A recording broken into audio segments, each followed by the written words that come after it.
তুফান নাকি দম, একটা পিক করতে হবে। এটা আমি দুইটাই আমি কোনো ডিপ্লোম্যাটিক উত্তর দিচ্ছি না। যে সময় আমরা তুফান করেছি, যেমন তুফান আর দম কিন্তু একসাথে আমরা অ্যানাউন্স করেছি। ধর আজকে আমরা 2023-এর আজকে ধরো অ্যানাউন্স করলাম দম, তারপর দিন আমরা তুফান অ্যানাউন্স করেছি। এবং তুফান যখন আমরা 2024-এ আমরা রিলিজ করেছি, তখনকার সময়ে আমাকে তুমি প্রশ্নটা করলে আমি বলতাম তুফান। ওকে, তুমি আমাকে যেহেতু আজকে প্রশ্নটা করছো, আজকে দম, কারণ আমরা তো প্রত্যেকেই তার তো মানে আপনি তো দুটো সিনেমাই দেখেছেন, তার মানে হ্যাঁ। আপনি দমকে এগিয়ে না রাখছেন। না, এটা কম্পেয়ার করার বিষয় না। আমি বলছি সময়টা খুব ইম্পর্টেন্ট। আচ্ছা, আজকে যদি আমি তুফান বানাই, আজকে যদি রায়হান রফিকে আমি বলি তুমি তুফান বানাও, ও তুফান বানাবে না। সো এক একটা সময়ের না এক একটা চাহিদা থাকে। তো ওই সময় তুফান ছিল, আর এই সময় যদি আমাকে বলা হতো যে না আপনি একটা তুফান বানান, আমি বানাবো না কখনো, আমি একটা দমই বানাবো। প্রোডিউসার হিসেবে যদিও মাত্র 3 দিন হয়েছে, প্রোডিউসার হিসেবে আপনি লাভবান হয়েছেন কোনটাতে? 3 দিনের হিসাবেই যদি দেখি, ফিনান্সিয়াল পার্টটা। না, ফিনান্সিয়াল পার্টে তো এটা তো একটা গুরুত্বপূর্ণ ঘটনা, এটা খুব জরুরি আমাদের জন্য। তবে এটা আমি বলে দিতে পারি, দুইটা কথা আমি বলেছিলাম যে আমরা 6টা ছবি করেছি।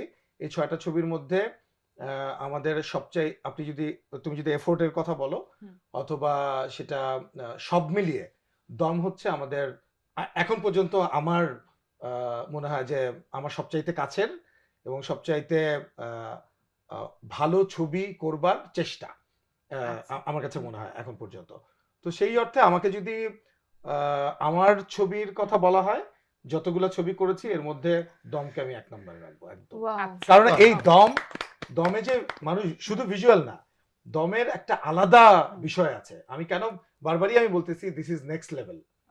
এটা দর্শক এক্সপিরিয়েন্স করে নাই আগে, যেটা পুরো টিম ঘটিয়েছে, ডিরেক্টর রেদওয়ান রনি ঘটিয়েছে, আমাদের আর্টিস্টরা ঘটিয়েছে। এটা আমার এর আগের কোনো ছবিতে ঘটে নাই, সেটা দমেই ঘটেছে। আর ওই যে প্রথম 3 দিনের কথা বললাম, প্রথম 3 দিনে আমাদের কোনো ছবিতে এত কালেকশন আসেনি। Congratulations to the team. আচ্ছা, আমি যদি একটু নিশো ভাইয়ের কাছে আসি, যে দম বাদে, দম তো দেখেছেন, আমরা হল ভিজিটের বিভিন্ন ছবিও দেখছি, সুন্দর সুন্দর, সেখানেও ম্যাজিক্যাল মোমেন্টের ছবিগুলো দেখছি।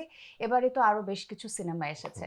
সো আপনার যদি একটু বাকেট লিস্টে জানতে চাই, আপনার সবার তো একটা প্ল্যান থাকে যে আমি এভাবে সিনেমাগুলো দেখব, আপনি কি অন্য সিনেমাগুলো দেখবেন এবং না, কোন আমি সিনেমাগুলো তো দেখবেন? মানে সিনেমা বান্ধব পরিবেশে টা আমাদের উচিত, এবং সিনেমা প্রেমী একজন আমি মানুষ, সিনেমার সঙ্গেই আমার সব কারবার। সো আমার আমার আমার মনে হয় যে আমাদের পাশাপাশি যেসব সিনেমাগুলো আসছে সবগুলোই আমাদের দেখা দায়িত্ব। আপনি কোনটা দেখবেন দমের পরে? আমি কোনটা দেখবো দমের পরে? আমি নামগুলো মনে করিয়ে দিই। আমার সব নাম মনে আছে। আমি বনলতা এক্সপ্রেস দেখবো। আচ্ছা, তারপরে? তারপরে প্রিন্স দেখবো। প্রিন্স দেখবেন। আচ্ছা, প্রিন্স কেন দেখবেন?